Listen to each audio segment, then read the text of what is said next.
Good morning, EIA Wednesday here. I am John Miller of the Propane Buzz and going to look at some data information here shortly with regards to the EIA inventories. I haven't looked at them yet. As you can see, they just popped up on my screen, and we'll talk about those here in a second. I'm sorry, I gotta peek ahead here.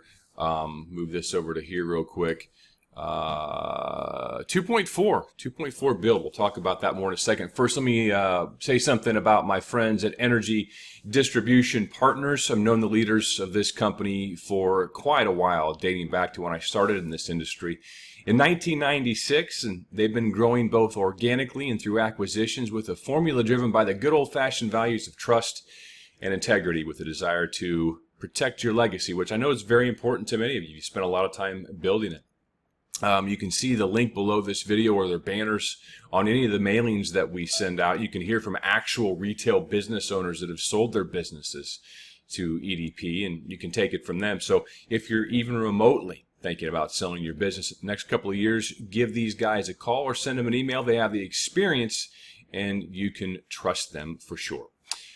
All right, we said 2.4 million barrel build in propane for the week ending the July the 6th. Looking out from last year, 62.2 million barrels 1 year ago this week. Now we sit at 63.6 million barrels. So we are definitely up year over year. I just want to make sure I got that right. Let's go down and look at some of the internals of this report here. There's an interesting slide I'm going to show you guys this morning with regards to headline risk in crude oil. It's crazy what's going on out here. Production, propane, 1.94 million barrels per day, up from last week's 1.898. 4-week average, a very strong 1.920. Guessing propane exports were strong this week, stronger than anticipated, probably close to 1 million barrels looking at these numbers. Here are exports, propane, well, 796. So there must have been an increase in demand, yeah, 923 to 824, and that's how they get to this 2.4 number. Sometimes you just, I wonder if they just kind of reverse engineer it and plug a demand number in there sometimes to fit the other numbers. But at any rate, 2.4 is probably a little less, a little smaller build than was what was anticipated by the market. So let's go up here and see what crude is real quick. Crude showed, hang on a second. I want to double check something just to make sure my math is right on the fly here. Crude oil down 12.6 million barrels. Well, let's go over to crude oil real quick. It was just off 91 cents. You could see that. Now it's off 53. It's been off all morning, and I'll tell you why it's been off all morning. This is why it's been off all morning. Look at these headlines from today. Yesterday, to subscribers, I wrote about the headline risk, the headline volatility that's in crude oil right now, how jittery the markets are, just reacting to any headline. I mean, traders love volatility. Volatility is where they make their money, and right now there are a number of geopolitical risk factors around the world from what I wrote yesterday. And you can see these things on the propanebuzz.com website. Just click at the top, the bull or bear page, and I lay these things out so you can kind of see them. So the geopolitical risk factors, you got the U.S.-China trade war. That was pumping, some people thought that was pumping crude oil up for a long time, the fears and the concerns over that. You have the Chinese maybe looking to start getting more crude oil from other countries and not the United States. You have the United States wanting Saudi Arabia to produce more crude oil to help keep the global markets in balance. But then you have people on the other side saying, well, if Saudi Arabia produces more crude oil, then the world's excess spare capacity is going to be shrunk. And if there's any type of disruption, man, we could see prices shoot up to $50, $60 more a barrel, et cetera, et cetera. You have the United States-Iran sanctions, and the United States wanting Iran's crude exports to get cut to zero, and some people speculating that every, 500,000 barrels, million barrels, whatever, their exports that are cut, it's going to increase crude oil by $17 a barrel. Bullish headline after bullish headline after bullish headline, but really these headlines are all opinions. But the market doesn't care. The market's looking to churn and burn. And that's what it's been doing. Crude oil's been on a steady rise. Look at this morning. One day later, the United States is set to become the world's top oil producer, according to the government. That's in Bloomberg. This one, U.S. Oil falls as U.S. ups China trade war with the new $200 billion list of tariffs. Whereas a few weeks ago, this Chinese-United States trade war was supposed to be a bullish thing. Now, today, it's a bearish headline. OPEC expects rivals to increase supply by the most in 5 years in 2019, says extra oil from the United States alone would be sufficient to meet global demand. Libya's eastern oil exports to resume in hours. That was a big bullish headline yesterday. Oh my gosh, man, Libya is going to be down 500,000 barrels a day of production, dwindling down to nothing. One day later, going to resume exports, all is fine. Russia's oil producers may be able to increase output by as much as 600,000 barrels per day within the next 9 to 18 months. The United States appears to be showing a softer position towards sanctions on Iranian oil. There will be a handful of countries that come to the United States and ask for relief from that and will consider it, United States officials saying. Then this one, Brent crude oil falls more than $2 a barrel after President Trump threatens Beijing with new tariffs on China goods. Libya reopens port, promising to resume fuel exports. Let me duck my head down to read more of that. Within hours, etc. So, one day later, bears are everywhere. Run for the hills. Here are the bears. Well, I interrupt this bearish program to come back to the reality of this number right here. 12.6 million barrel drawdown on crude stocks in the United States.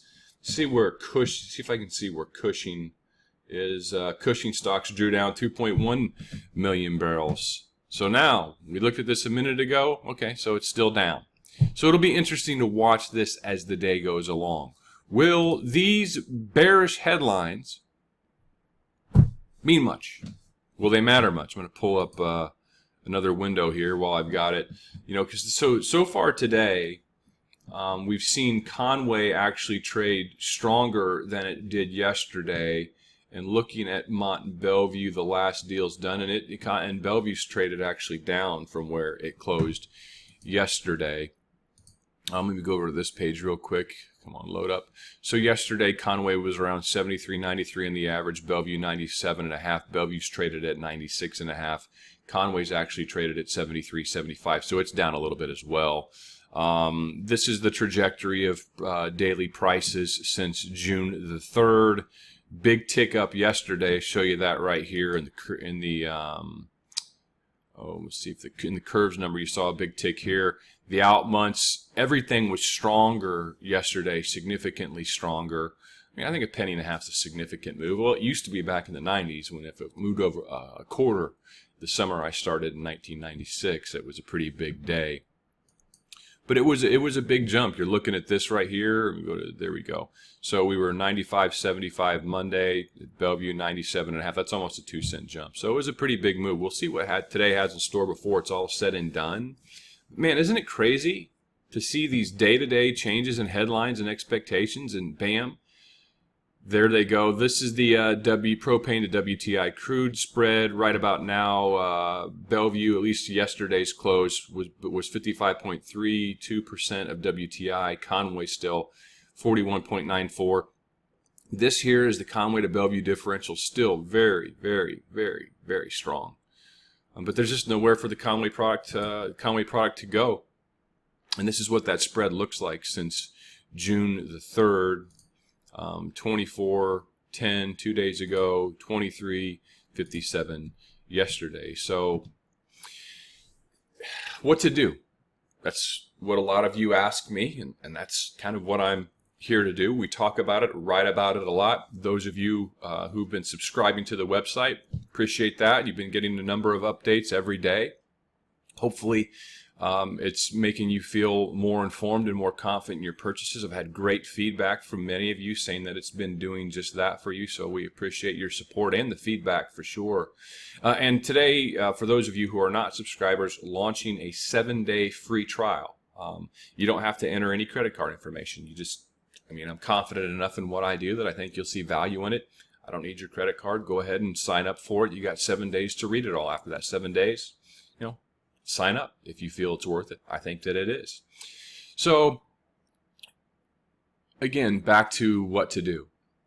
I have been very consistent with what I've said all spring and early summer, and I always will be on this line. It's very, very risky to go out and offer a fixed price to your end users while you don't cover that on the buy side. You're exposed to price risk and margin erosion, and you don't want margin erosion. Some of you in areas like in the Midwest, in Iowa, Illinois, Missouri, I mean, margins are slim enough as it is. So if you go out and sell gallons to an end user at a fixed price, but you don't go cover that and lock in your margin, you could get hurt. Yeah, you could add more margin, but it's gambling is basically what that is. So if you're going to offer a fixed price, if you're sending letters out to your customers and they're giving you feedback and okay, I gotta cover 500,000, I gotta cover $1 million, whatever that number is for your business, it's all relative. Don't leave yourself uncovered. And right about now, I mean, if you haven't started yet, or if you just barely started your covering for the winter, by all means, get in and start cost averaging. I've said this before, and I really mean it. Hope that the highest price you pay for gas is your first purchase. Because if it moves down from your first purchase, you're cost averaging down. And if it moves down drastically, then lean in heavier at the lower number. It's going to lower your average even more. And don't look back on it and think, oh my gosh, if we would have only waited longer, we could have got all this gas at a lower number. You never do that. You never do that. I've never known anyone, ever, in this. I've wholesaled propane for 15 years. All across the country. I've never known anyone who purchased all of their fixed price contract at the low for the year. Maybe it's happened. Maybe you've done it. I don't know. If you've done it, you probably haven't done it often. So cost average and hope that it goes down. Hope the first price you pay is the highest price you pay, because then you're going to get it lower on the way down and maybe be able to add more margin to your bottom line that way. So in this time of incredible, zany headline whipsawing that we're in, yesterday I couldn't find a bear. Today I couldn't find a bull until this inventory report came out, and I'm guessing that there's going to be some bulls out with regards to that crude oil report. But so far the markets are not really, I mean, I would have expected this number here to be, minus 25 or maybe even the plus side by now. And maybe it will be by the end of the day.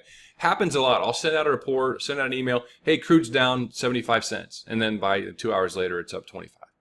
That's just the way that it's been this summer. I mean, look at these numbers since going back here to June the 20, back to June 11th, we were at 66.10. We've had a slow march with a couple of back steps, but it's really been literally 2 steps forward, 1 back, but 2 forward. June 22nd, crude oil, or June 21st, crude oil closed at 65.54. The next day it was 68.58. This day was the first day of the OPEC meetings, by the way. And then on the way up to 74. Now we're down around 73.36. So at any rate, cost average, get it going. Don't gamble. Hopefully we see this trajectory downward continue. These types of headlines, more of those would be better, but these markets want to churn and burn. All these things right here, I could almost wager that by tomorrow someone could look at several of these same things and try to and find bullishness within them. It's crazy out there right now, and you don't want to live in a crazy world. You want to live in a controlled world lacking chaos. Remove chaos from your equation, cost average, and protect your business. All right, we'll talk to you again soon.